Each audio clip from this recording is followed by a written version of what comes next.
Billion-dollar startup of the week with Benjamin Russell. Welcome to another one of these.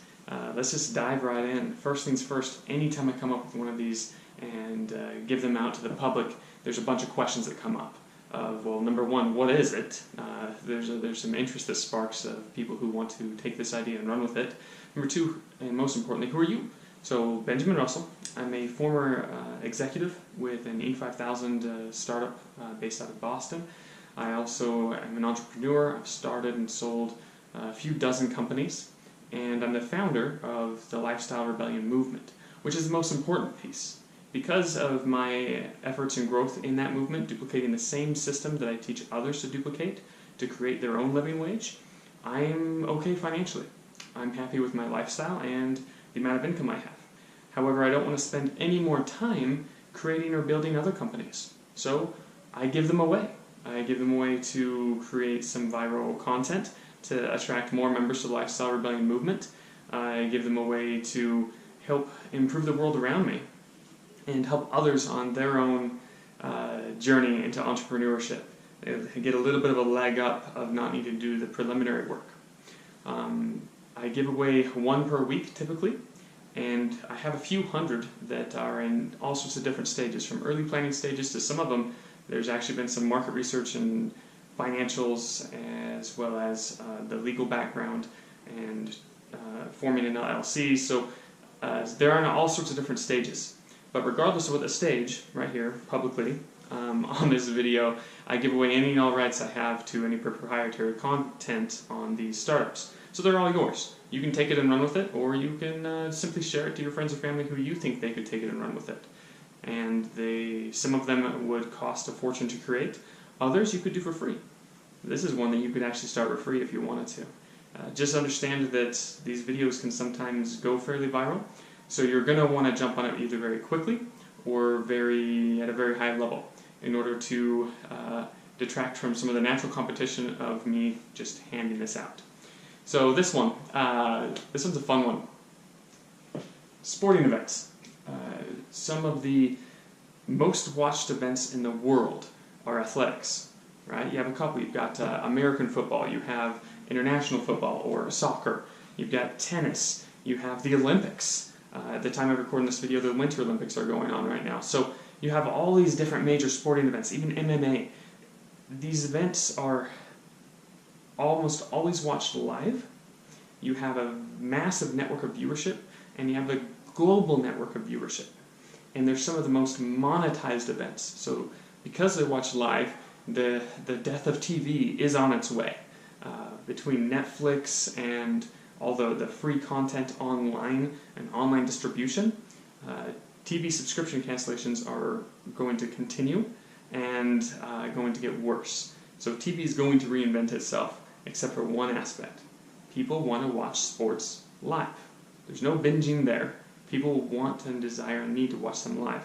So you have a large network of viewership that's sustainable and is going to watch the event live. So you have a monetization availability there for marketing. So a couple quick stats. In the US alone, 31 billion hours last year of sports viewership was consumed. And I believe that was just a TV only statistic. So 31 billion hours. That's a lot of marketing monetization. U.S. broadcast fees totaled 4.4 billion. So that broadcast fees are going to be the direct revenue paid to major sporting groups like the NFL, NBA, the NCAA. 4.4 billion. So that's not ad revenue. That's just how much they paid these groups in order to broadcast their athletic events. A single sporting event can attract well over 100 million. I think the last Super Bowl was 120 million. NBA finals are 20, 30 million viewers. You get tens of millions of viewers on these things. You also can get millions of viewers on regular weekday games and playoff games. And most sporting events are now streamed worldwide. Many of them, yes, they're still broadcast on TV, but they double that broadcast with some worldwide distribution online, YouTube Live, Facebook Live, a lot of other options that they have. So, which brings me to the monetization. Badger, the honey badger. Do you remember this a few years ago? It was one of the first mega viral YouTube videos that launched that mega viral trend of someone coming up with a unique way of doing something and commentating or describing it online in a video, an average Joe, that then gets tens or even hundreds of millions of views, which is thousands or tens of thousands of dollars from YouTube, but still you're not really monetizing or leveraging that properly. YouTube's monetizing that. You are not. So it's cool to be that viral person, and you get some income, and you get some news appearances, you get to go on Ellen, but that's where it stops, and then you disappear. So we need to match those, right? So I think you're getting where I'm going now. I'm talking about a live, global, free, and unedited commentary, business or startup or online property.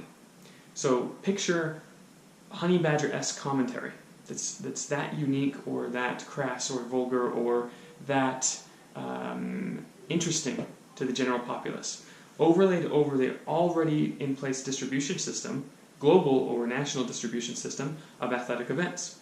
So you don't need to have any cost of filming or purchasing $4.4 billion to purchase the distribution rights.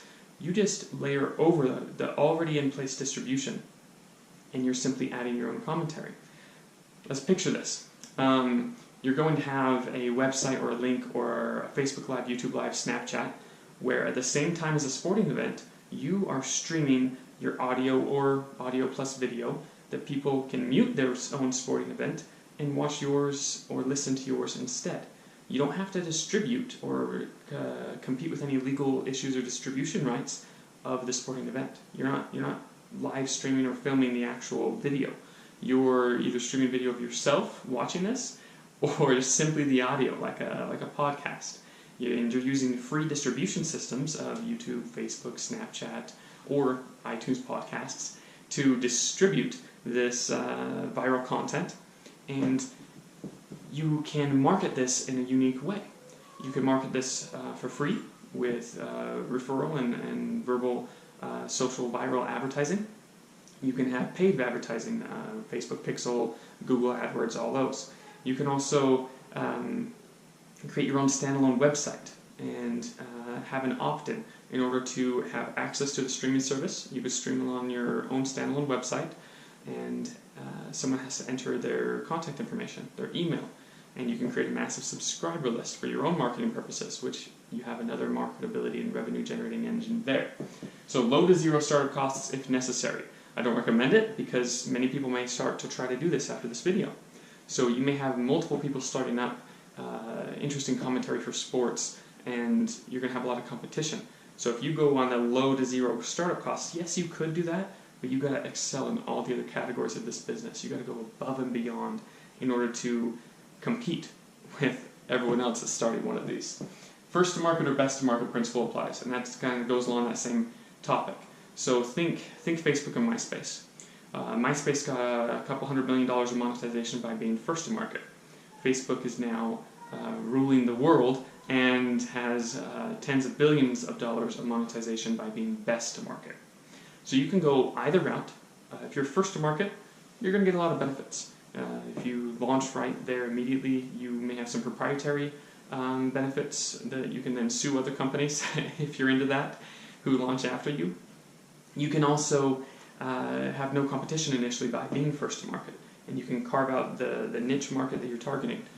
Or you can be best to market. You can put some money behind this, create your own standalone website with multiple commentators in multiple sporting events in multiple categories. Which brings me to the categories. You have to have a unique and attractive commentary. It has to be something that stands out. Don't just duplicate what sportscasters are talking about right now. Steph Curry passes to KD. KD with a three. He hits it. Woo! That's normal sports commentary.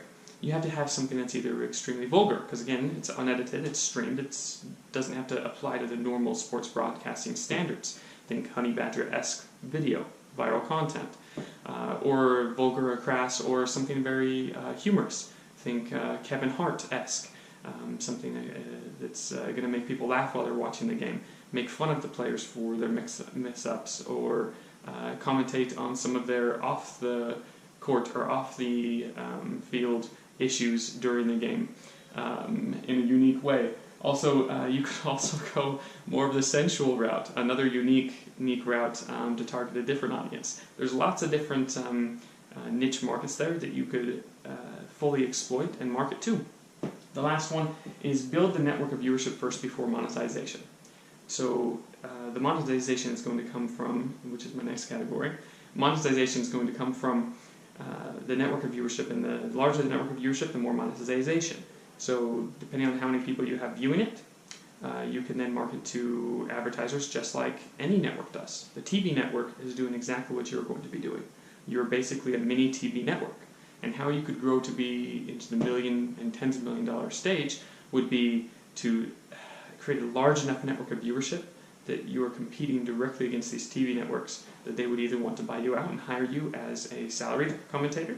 You could pivot this into a job. You wouldn't have to get very big for that. If you got a few thousand, tens of thousands, maybe 100,000 viewers, you could easily pivot this into a multi-million-dollar job. Jim Rome, I believe, is compensated $30 million a year. Charles Barkley on TNT, $1.5 million a year. So you can get a multi-million-dollar gig simply from creating this network of viewership, and you can get your own show. Good for you. But most of us entrepreneurs don't want that. Most of us are going to want to create something bigger and actually compete with the big boys. And because of the scalability of the internet, you actually could compete with the big boys. You could compete with TNT and CBS and ABC. You could overlay your own commentary and use their already in place infrastructure, but hack and steal off their own network and profit off of it. You can also have more flexibility of how you allow marketers to market. You could have it simply be an email or a message or a digital overlay over your own content stream. There's a lot of options on there. You could also treat it like a radio advertising. You could sell quick radio sponsorships where you are the one commenting and sponsoring certain companies in your own words and with your own voice, and you're selling that voice and that leverage, that influence that you have over your massive network of viewership. So you have a lot of monetization options there. And good luck with your startup. So again, I relinquish all rights to this startup idea, any and all market research I've done, any legal background, formation of companies, it's all yours. Anything of like or similar quality is all yours. And as far as pay me back for this, because you didn't pay anything for this video, it's a free video. You're watching this on YouTube, Facebook, Instagram, any of my distribution options. I believe in two eternal rules: the rule of karma and the rule of paying it forward. So make sure you don't go into a karma debt from watching this and starting your own company off of my idea. Make sure you pay it forward and like, comment, most importantly share, subscribe. And again, make sure you subscribe if you want to get your weekly dosage of billion-dollar startup ideas to get your own creative entrepreneur juices flowing. So I hope this has been beneficial to you. And last but not least, feel free to check out the Lifestyle Rebellion movement. It's lifestylerebellion.com. We'd love to have you as part of the large, fast-growing global movement of individuals taking back control over the time. Good luck with your startup. Enjoy.